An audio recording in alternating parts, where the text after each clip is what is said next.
لیلۃ القدر خیر من الف شہر، 1000 مہینے سے زیادہ جس رات کو اللہ نے درجہ عطا فرمایا۔ کچھ چیزیں بڑی سمجھنے کے لائق ہوتی ہیں۔ انسان کو اگر یہ احساس ہو جائے نا وہ کہاں بیٹھا ہے، یہ احساس ہو جائے کس وقت بیٹھا ہے، اور یہ احساس ہو جائے کہ کن گھڑیوں میں بیٹھا ہے،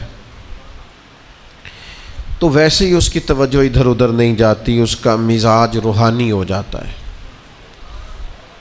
اور ہمیں سب سے زیادہ روحانیت کی ضرورت ہے، دل لگنے کی ضرورت ہے۔ ایک تو آج رات بڑی برکت والی ہے، کوشش فرمائیں کہ نیتیں اور ارادے درست رہیں اور کچھ پانے کا جذبہ طبیعت میں پیدا ہو۔ دوسری بات یہ ہے کہ ہم نہ اسلام کے ماننے والے ہیں۔ اسلام باقی سارے مذاہب سے اس لیے مختلف ہے کہ اسلام رسم و رواج کا نام نہیں۔ ہم نہ دین کو اس طرح لیتے ہیں جس طرح کوئی مخصوص سی رسم و رواج نہیں ہوتا۔ اب میں مسجد کے اندر تو نہیں نا تم سے جھوٹ بولوں گا، او بھائی آپ کا دین صرف مسجد میں ہی سچ بولنے کا نہیں کہتا، ہر وقت ہی سچ بولنے کا کہتا ہے۔ آپ صرف رمضان المبارک کے اندر ہی صدقات و خیرات، عبادت، ریاضت نہیں کریں گے، پورا سال ہی کریں گے۔ راشن ونڈن والے اور لوگ کو عیدوں بعد بھی بھوک لگ دیجئے۔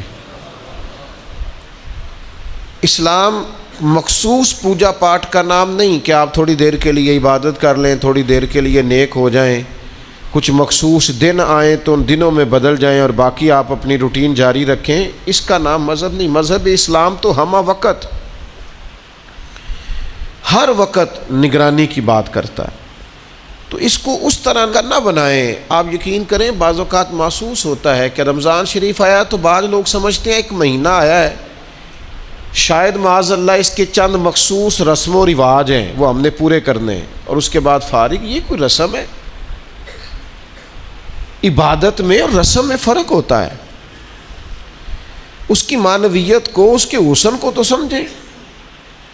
اعتکاف بیٹھ گئے نوجوان کافی سارے مل کے کسی بھی محلے کی مسجد میں، تو اسی طرح سے گپیں چلتی ہیں، اسی طرح سے موبائل چلتا ہے، اسی طرح سے پیزے کا آرڈر ہوتا ہے، اسی طرح سے رات کو بوتلیں منگائی جاتی ہیں، اسی طرح۔ تو یہ آپ نے کیا ضرورت تھی اعتکاف بیٹھنے کی؟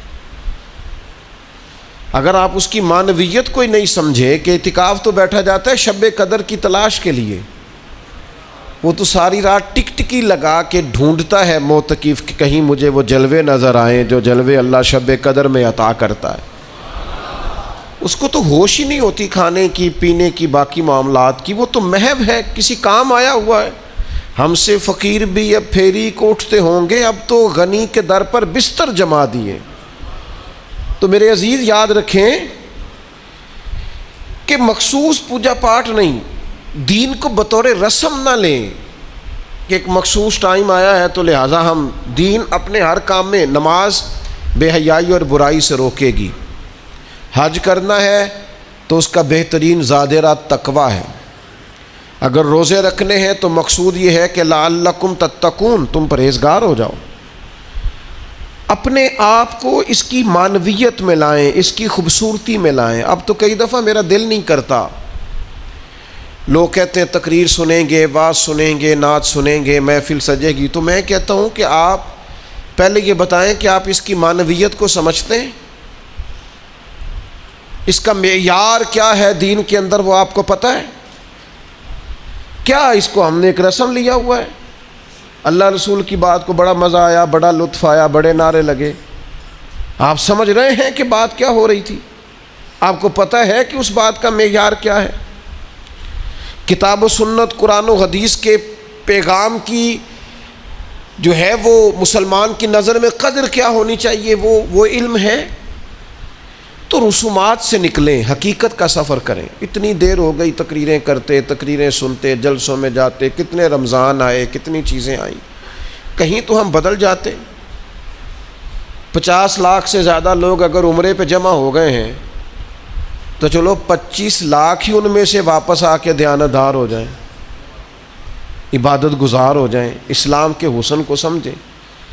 40 لاکھ حج کرنے جاتا ہے تو اس میں سے 20 لاکھ ہی سچی توبہ کر کے آ جائے، لیکن مدینے گئے، کعبے گئے، کربلا گئے، جیسے گئے تھے گھوم پھر کے واپس سو آ گئے۔ سٹیٹس لگاؤ، اب تو کئی دفعہ تکلیف ہوتی، میں ذاتی طور پر اس قدر زیادہ پریشانی میں آ جاتا ہوں، کئی جگہوں پہ جا نہیں پاتا، طبیعت نہیں مانتی، دل کرتا ہے کسی پرانے دوست سے ملیں، اس سے بات کریں، اس کے پاس 4 گھڑیاں بیٹھیں، دل کرتا ہے کسی جگہ انسان بغیر مووی کے بھی کوئی بلائے، اس کے پاس چند گھڑیاں بیٹھیں، کوئی ملنے آئے تو کہے آپ سے ملنے آئے ہیں، آپ کی فوٹو سے نہیں ملنے آئے۔ کچھ تھوڑا سا یار اصل کا سفر بھی تو کرو نا۔ اب تو آپ یقین کریں، والدہ کے لیے جس نے سوٹ خریدا ہے اس نے بھی ایک دوست مجھے دکھا رہا تھا، اس نے بھی سٹیٹس پہ لگایا ہے، تیری اماں نے جو تیرے لیے کپڑے ساری زندگی بنوائے، ابا جی نے، انہوں نے فوٹو کھینچی تھی اس کی، سٹیٹس پہ دیا تھا، یہ میں نے اماں کے لیے شاپنگ کی۔ چھوڑ دیں یار، آپ زندگی کی خوبصورتی اور معنویت کو لیں تو رسم سے باہر آئیں۔ دنیا میں جتنے بھی لوگ تھوڑی سی شعور کی آنکھ کھولتے ہیں نا، وہ کسی مذہب کو ماننے والے نہ ہوں یا ماننے والے ہوں، جب شعور بیدار ہوتا ہے نا تو 2-4 سوالوں کے جواب وہ تلاش کرنے شروع کر دیتے ہیں۔ ایک تو سوال ان کے ذہن میں یہ اٹھتا ہے کہ انسان کیوں پیدا ہوا ہے، کہاں سے آیا ہے، اگر آیا ہے تو پھر آیا کہاں سے ہے اور کیوں آیا ہے۔ اور پھر یہ بھی سوال پیدا ہوتا ہے کہ سب انسان ایک جیسے سٹیٹس کے کیوں نہیں، کوئی امیر ہے، کوئی غریب ہے، کوئی پڑھا لکھا ہے، کوئی ان پڑھ ہے، کوئی خوبصورت ہے، کوئی ظاہری طور پر لوگوں کی نظر میں بدصورت ہے، کوئی آقا ہے، کوئی غلام ہے۔ ان سوالوں کے لوگ جواب چاہتے ہیں۔ مقصد حیات کیا ہے اور انسان کو کس نے بھیجا ہے، کس مقصد کے لیے بھیجا ہے، ہم کیوں آئے ہیں، اس کا نا جواب چاہیے حضرت انسان کو۔ پھر وہ یہ سوال مختلف لوگوں کے ذہنوں میں گھومتے گھومتے کوئی کسی طرف نکل گیا، کوئی کسی طرف نکل گیا۔ ایک بڑا ادیب آدمی تھا، بڑا بہترین شاعر تھا، وہ کہنے لگا اصل میں نا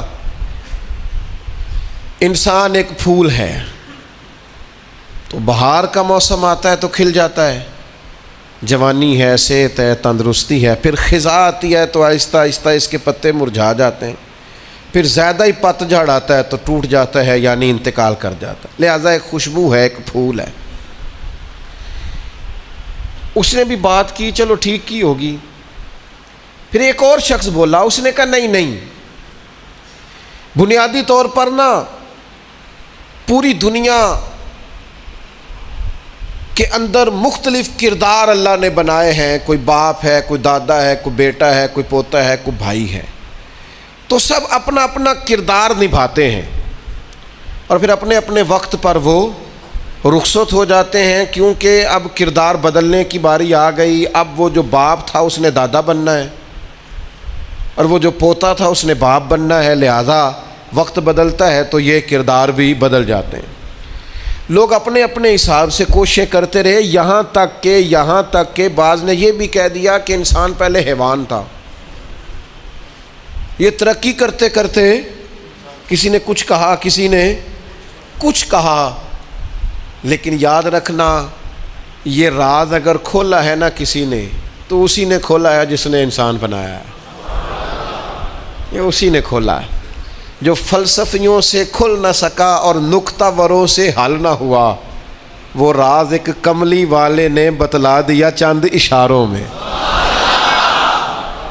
نبی کریم صلی اللہ تعالی علیہ وسلم نے وحی کے ذریعے فرمایا، وحی کے ذریعے فرمایا، ادھر ادھر سے کیوں پوچھتے ہو، مجھ سے پوچھو نا، میں تمہیں اللہ کا قرآن پڑھ کے بتاتا ہوں کہ تمہیں بنایا کس نے، میں تمہیں بتاتا ہوں تمہیں بنانے والا کون ہے، وہ کون ہے جس نے تجھے بنایا ہے۔ هو الذی یصورکم فی الارحام، تو ماں کے پیٹ میں تھا، ایک نطفہ تھا،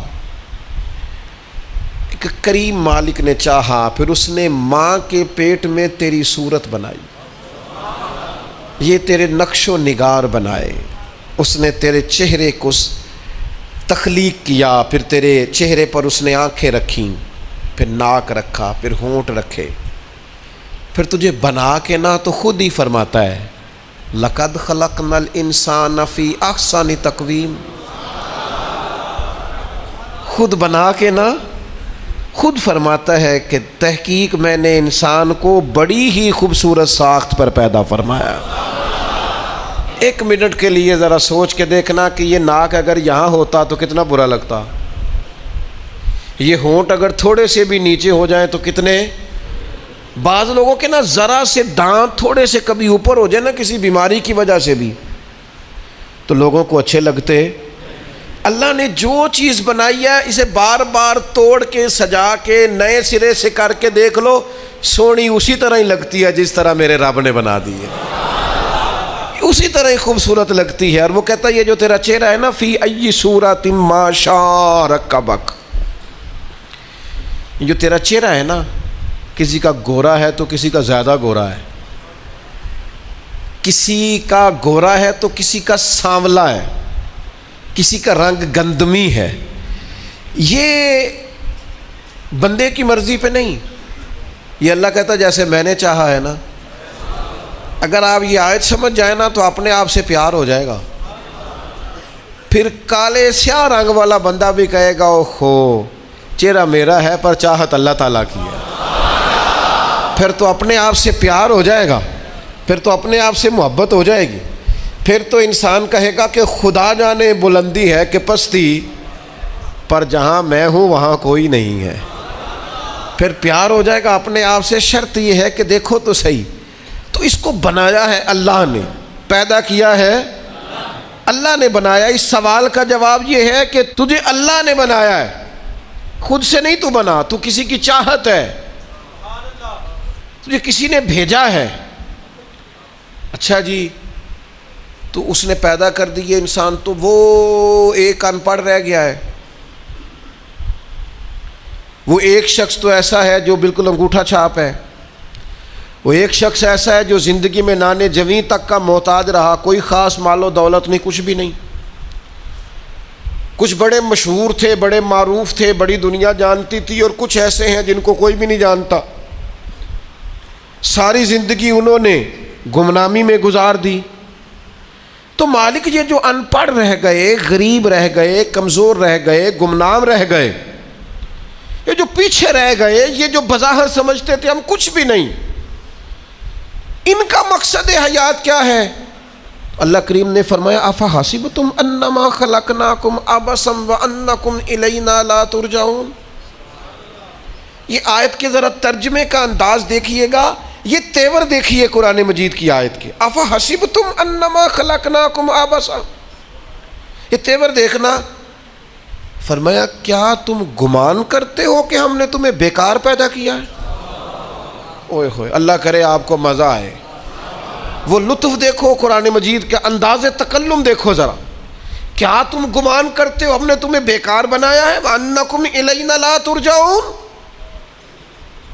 اور کیا تم سمجھتے ہو تمہیں لوٹ کر ہماری طرف آنا نہیں؟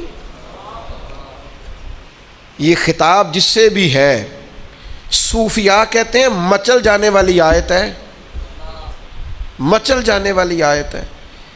یہ جو وہ کہتا ہے نا تو نے پلٹ کے میری طرف آنا ہے، تو آئے گا میرے سامنے، مجھے ایک حدیث پڑھ لینے دو۔ نبی کریم علیہ السلام نے فرمایا قیامت کے دن اللہ تعالیٰ لوگوں سے فرمائے گا، سب سے پہلا سوال لوگوں سے، مختلف احادیث میں مختلف سوال ہیں جو سب سے پہلے ہوں، اس حدیث میں فرمایا اللہ قیامت کے دن سب سے پہلا سوال بندوں سے یہ پوچھے گا مجھ سے ملنے کو جی چاہتا تھا؟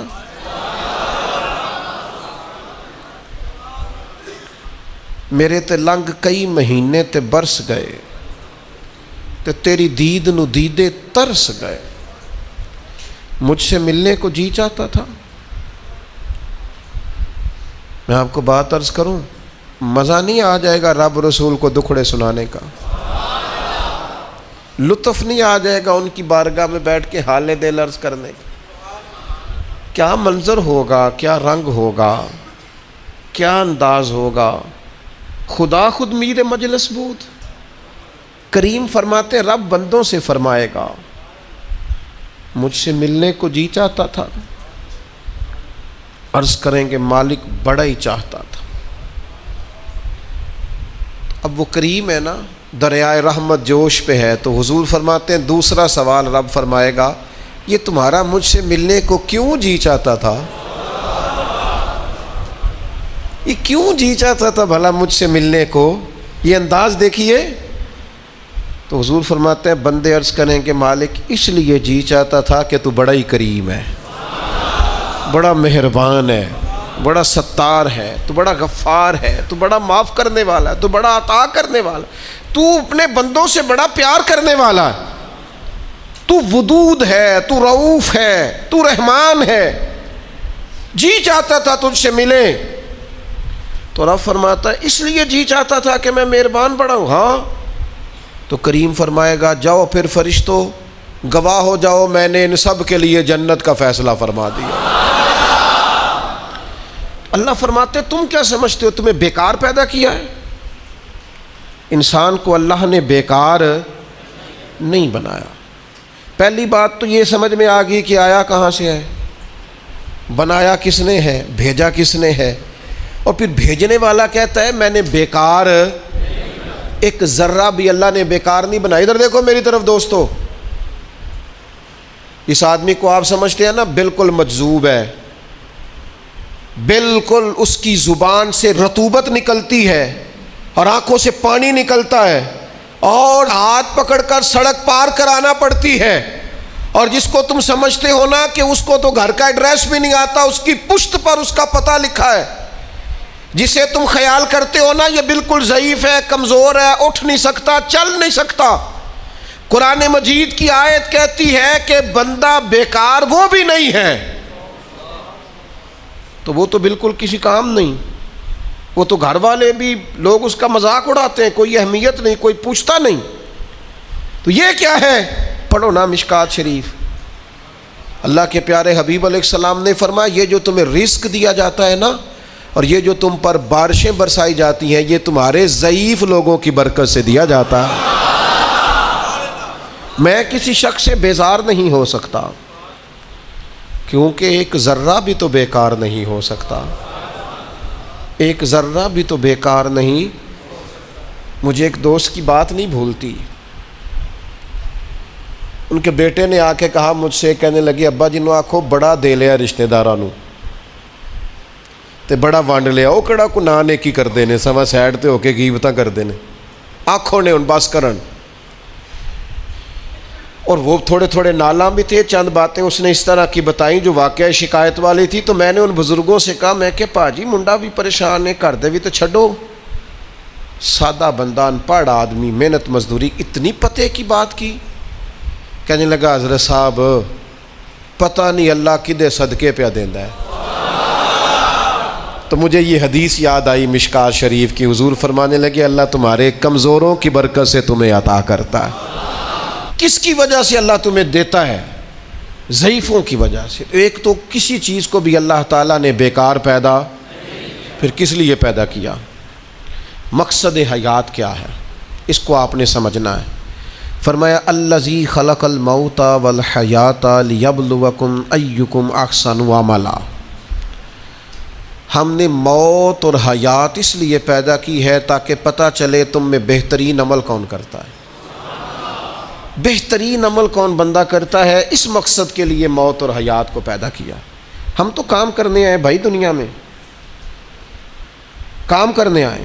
یہ جو لوگ ویلے بیٹھے ہیں نا، صبح سے شام تک موبائلیں چلا رہے ہیں، آرام کر رہے ہیں، کھانے کھا رہے ہیں، آ رہے ہیں، جا رہے ہیں، یہ لوگ اس مقصد حیات سے غافل ہیں جس مقصد کے لیے بھیجے گئے۔ قرآن مجید کہتا ہے تمہیں اچھے اعمال کے لیے دنیا میں بھیجا ہے، اس مقصد کو تم سمجھو۔ کوئی خیر کا کام زندگی میں کرو، کوئی خیر کا کام۔ یہ جو مسجد کا خادم ہوتا ہے نا، اس کے پاس مسجد کی چابیاں ہوتی ہیں، اور مسجد کے خدام اکثر پڑھے لکھے نہیں ہوتے، کم پڑھے لکھے ہوتے ہیں، لہذا یہ ڈیوٹی کرتے ہیں، مسجد میں صفائی کرتے ہیں، جھاڑو دیتے ہیں، ڈیوٹیاں کرتے ہیں۔ لیکن میں آپ سے عرض کروں، بن سنور کے امام صاحب آئے، جناب پگڑی باندھی ہے، جبہ پہنا ہے، آ کے وہ سج گئے، سنور گئے، آ کے یوں بیٹھ گئے وہ، لیکن ان امام صاحب کو ان کی بھی بڑی شان ہے، جو نمازی مسجد میں سجدہ کریں گے ان کی بھی بڑی شان ہے، لیکن اس بندے کا مرتبہ آپ سمجھتے ہیں جو سب سے پہلے آیا ہے، جس نے آ کے جھاڑو دیا ہے؟ کہہ لوں میں ایک جملہ، کہہ لوں میں ایک جملہ، ایک بات کہہ لوں وہ والی کہ نبی کریم علیہ الصلوۃ والسلام نے کنجیاں ساری سیدنا بلال کو دے دی تھی، ڈیوٹی حضرت بلال حبشی کو دے دی، میں کہہ لوں یہ اسی رستے پہ ہیں جس رستے پہ سیدنا بلال حبشی تھے؟ پھر مجھے کہہ لینے دو یہ لفظ، مفتی بن کر، پیر بن کر، مولوی بن کر، مقرر بن کر، صدر بن کر، فلاں بن کے بیٹھے رہو، تمہیں مبارک ہو، تمہاری بڑی شان ہے، پر یہ عظمت صرف سیدنا بلال کی ہے کہ نبی کریم نے فرمایا بلال میں نے معراج کی رات جنت میں بھی تیرے چلنے کی آواز سنی، یہ شان صرف۔ پھر مجھے کہہ لینے دو قمر اچھا ہے فلک پہ نہ ہلال اچھا ہے، تیری نظر گر بینا ہو تو دونوں سے بلال اچھا ہے۔ آپ سمجھیں اس بات کو، کوئی مقصد تو ہے نا میرے بھائی۔ صحیح بخاری میں موجود ہے حضرت بلال مقصد بنا لیا تھا حضور کے دروازے کی نوکری کرنا۔ میں آپ سے عرض کروں اگر کوئی مقصد نہیں نہ بناؤ گے تو زندگی بے چین بے قرار گزرے گی۔ با مقصد لوگوں کی زندگی صحیح گزرتی ہے، با مقصد۔ کوئی ایک نوجوانوں سے بالخصوص کہوں گا یہ کوئی مقصد نہیں ہے، لوگ راضی کرنا، سٹیٹس لگانا، ویوز چیک کرنا، لائکس، کوئی مقصد نہیں، یہ بالکل بیکار کام ہے۔ آپ باصلاحیت ہیں۔ کچھ نوجوانوں کو میں دیکھتا ہوں مجھے ایسے لگتا ہے یہ نوجوان ایسے ملک اور ملت کو چلا سکتا ہے، کہ کوئی مقصد نہیں ملا، کوئی کام نہیں ہے کرنے کو، کوئی ڈیوٹی نہیں اپنے ذمے لی، آنا ہے جانا ہے بیٹھنا ہے خوش گپیاں ہیں تبصرے ہیں، یہ کوئی کام نہیں۔ آپ کا کوئی مقصد حیات ہو، آپ کوئی ڈیوٹی کریں، کوئی کام کریں، کوئی خدمت ہو جو آپ کریں، آپ محسوس کریں گے کہ کچھ برکت ہو گئی ہے۔ لیکن اگر محمل وقت گزارو گے بیکار ہو جاؤ گے، زنگ لگ جاتا ہے صلاحیتوں کو۔ میں خود کئی دفعہ اپنے آپ پہ غصہ کرتا ہوں کہ یار یہ 20 منٹ ایسے ہی وقت ضائع ہو گیا۔ اور پھر ایک اور بات بھی، اس میں عمر کا بھی کوئی لینا دینا نہیں۔ امام رازی نے لکھا ہے ایک صحابی کے بارے میں حضور نے فرمایا کہ تیرا تھوڑا وقت رہ گیا دنیا سے جانے کا۔ ظاہر ہے بوڑھے آدمی تھے، یا رسول اللہ پھر مجھے بتائیں کیا کروں؟ تو فرمایا ادھر سے صحیفے اٹھا کے لا، تجھے قرآن پڑھانا شروع کروں، پڑھتا پڑھاتا دنیا سے چلا جا۔ انہوں نے نہیں کہا یہ عمر نہیں، آپ کے پاس مہینہ ہے، سال ہے، 20 سال ہے، جتنا بھی ٹائم ہے، آج سے کوئی کام شروع کر دیں، کوئی ڈیوٹی کریں۔ آپ یقین کریں کوئی کام اگر ہم اپنے ذمے لے لیں گے تو ہمارے لیے جینا آسان ہو جائے گا، ہمارے لیے جینا آسان ہو جائے گا۔ ڈیوٹی لے لیں کوئی، اس کو کریں۔ اب ہوگا کیا جب آپ اس مقصد کے لیے نکلیں گے نا تو پھر مشکلات بھی آئیں گی، پھر حالات ہمیشہ ایک جیسے نہیں رہتے، تو اللہ آزمائے گا بھی اس رستے میں۔ وَلَنَبْلُوَنَّكُمْ بِشَيْءٍ مِّنَ الْخَوْفِ وَالْجُوعِ وَنَقْصٍ مِّنَ الْأَمْوَالِ وَالْأَنفُسِ وَالثَّمَرَاتِ وَبَشِّرِ الصَّابِرِينَ۔ پھر انسان کو آزمایا بھی جائے گا، اب مشکلات بھی آئیں گی، تو یہ مشکلات زندگی کا حسن ہے۔ آپ جب کسی مقصد کے تحت میدان میں نکلیں گے پھر آپ کو باتیں بھی سننی پڑیں گی، آپ بالکل صحیح جا رہے ہیں، لوگ تانے بھی دیں گے، لوگ کہیں گے بھی، تو بھائی اس کا مزہ آئے گا۔ اب ذہن بنا لیں کہ بھائی مشکلات آئیں گی، اتار چڑھاؤ آئے گا، تو یہ تقاضا ہوگا جب آپ پہلے سے ذہنی طور پہ تیار ہوں گے پھر کوئی بھی مشکل بندے کو پریشان نہیں کرے گی۔ پھر اس کے بعد یہ ہوتا ہے کہ حالات کا اتار چڑھاؤ بھی آتا ہے، جس طرح اللہ تبارک و تعالی انسان کو برے حالات سے آزماتا ہے نا، اسی طرح اللہ تبارک و تعالی انسان کو اچھے حالات سے بھی آزماتا ہے۔ وَنَبْلُوكُمْ بِالشَّرِّ وَالْخَيْرِ فِتْنَةً، اللہ فرماتے ہیں ہم تمہیں اچھے اور برے حالات سے آزماتے ہیں۔ یہ جو بہت اچھے حالات ہوتے ہیں یہ بھی آزمائش ہوتے ہیں۔ جب بہت زیادہ دولت ہوتی ہے تو پھر بھی آزمائش ہوتی ہے، بہت زیادہ شہرت ہوتی ہے تو پھر بھی آزمائش ہوتی ہے. بہت زیادہ چاہنے والے ہوتے ہیں تو پھر بھی آزمائش ہوتی ہے. اچھے حالات سے بھی یہ بندہ آزمایا جاتا ہے اور برے حالات سے بھی. بلکہ میں آپ سے عرض کروں غریبوں پر آزمائش کم ہوتی ہے، امیروں پر، مالداروں پر، مشہور لوگوں پر آزمائش. وَاعْلَمُوا أَنَّمَا أَمْوَالُكُمْ وَأَوْلَادُكُمْ فتنہ، مال اور اولاد آزمائش ہے، فتنہ ہے، زیادہ آزمایا جاتا ہے بندہ. تو اللہ تعالیٰ انسان کو آزماتا ہے. اب کرنا کیا ہے؟ اب کرنا یہ ہے کہ آزمائش کے لیے ذہنی طور پر تیار رہنا ہے. یہ جو دنیا ہے یہ مومن کے لیے قید خانہ ہے. جو لوگ آپ کو بڑے سکھی بھی نظر آتے ہیں، نہ ہو بڑا پروٹوکول ہے، بڑے آ رہے ہیں بڑے جا رہے ہیں، ان کے بھی کبھی قریب ہو کے دیکھیں گے تو دکھ مل جائیں گے آپ.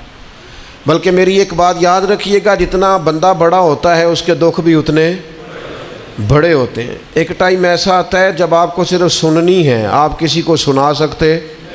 سارے تو آپ سے مشورہ لے رہے ہیں تو آپ کس سے لیں؟ سارے آپ کو دکھ سنا رہے ہیں تو اب آپ نے کس کو سنانے ہیں؟ سارے تو اپنی باتیں آپ سے کر رہے ہیں تو آپ نے اپنی بات. تو جتنا بندہ بڑا ہوتا جاتا ہے اس کے دکھ بھی اتنے بڑے ہوتے جاتے ہیں. اس لیے حالات کا اتار چڑھاؤ تو انسان کے ساتھ رہے گا. اور پھر اسی طرح کا معاملہ مراتب کے اختلاف کا ہے. مراتب کا اختلاف بھی رہے گا. کوئی امیر رہے گا، کوئی. مجھے بتائیے مزدوروں کی ضرورت ہے کہ نہیں دنیا میں؟ تو اگر سارے ٹھیکیدار ہو جائیں گے تو مزدوری کون کرے گا؟ لیڈر اگر سارے بن جائیں گے تو کارکن کون بنے گا؟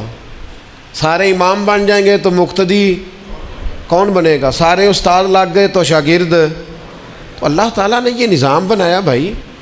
لیکن بس ایک بات ذہن میں رہے کہ کوئی بھی مالدار کسی غریب کو حقیر نہ سمجھے. اب مراتب کا اتار چڑھاؤ ہے، اس میں بھی پریشان نہیں ہونا چاہیے. یہ اللہ تعالیٰ نے بنایا ہے. اور اگر قرآن مجید کی جو آیت جو لفظ میں پڑھنے لگا ہوں،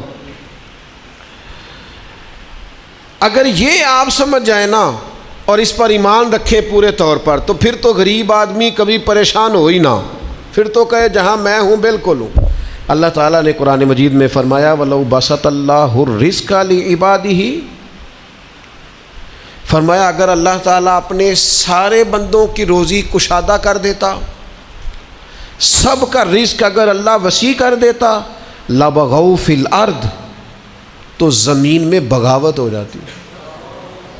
یہ فساد برپا کرتے، بغاوت کر دیتے اگر سب کی روزی.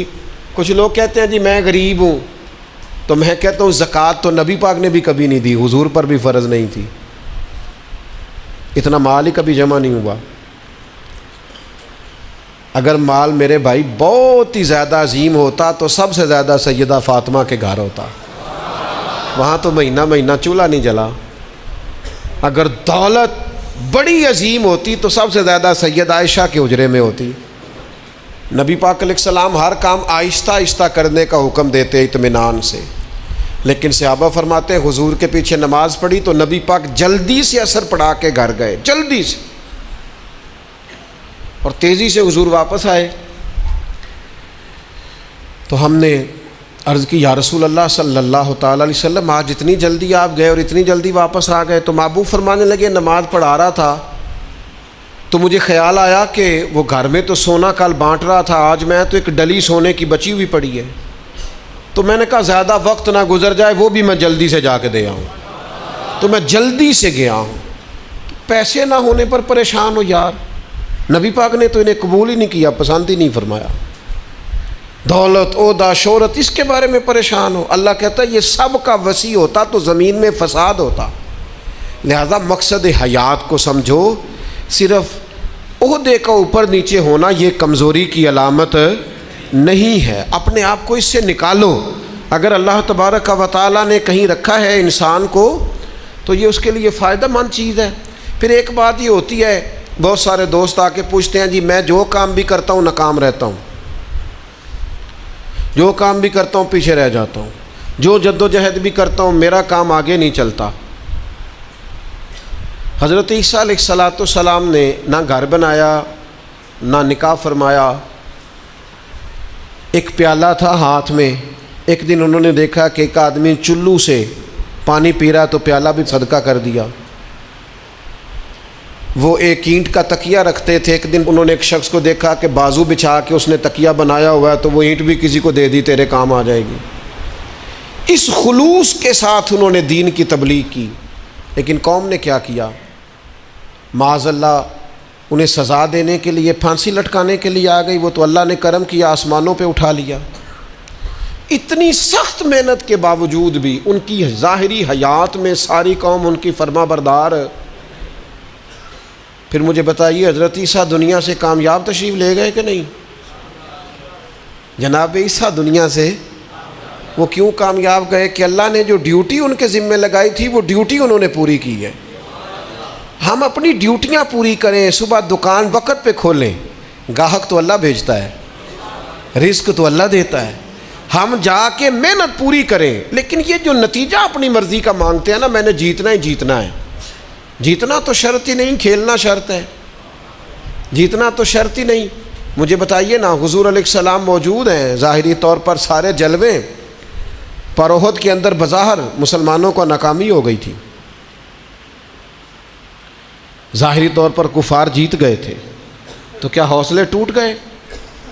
اس کے بعد کیا کہا مسلمانوں نے؟ اب ہم نہیں نکلیں گے میدانوں میں۔ بظاہر حدیبیہ کے موقع پر کفار سخت شرطیں منوانے میں کامیاب ہو گئے تھے، تو کیا پھر مسلمان دل چھوٹا کر جاتے؟ او ملت کے جوانوں، ہر بات میں کمزور پڑ جاتے ہو۔ او جی مجھے بڑی دیر ہو گئی، میرا کوئی اتنی کچی باتیں کرتے ہیں بعض اوقات کہ دل کرتا ہے یار تو کیا بات کرتا ہے، اٹھ باندھ کمر کیوں ڈرتا ہے؟ پھر دیکھ خدا کیا کرتا ہے۔ قرآن مجید کا کبھی آپ انداز دیکھیں نا سمجھانے، وَلَا تَهِنُوا وَلَا تَحْزَنُوا وَأَنْتُمُ الْأَعْلَوْنَ إِن كُنتُم مُؤْمِنِينَ۔ فرمایا کمزور نہ پڑنا، غم نہ کھانا، بس پکے مومن رہنا، فتح اللہ تمہیں ہی عطا کرے گا، غلبہ اللہ تمہیں ہی عطا کرے گا۔ لہذا یہ ساری چیزیں اللہ پہ چھوڑ دیں۔ جتن جتن تہار کوئی کھیڑے،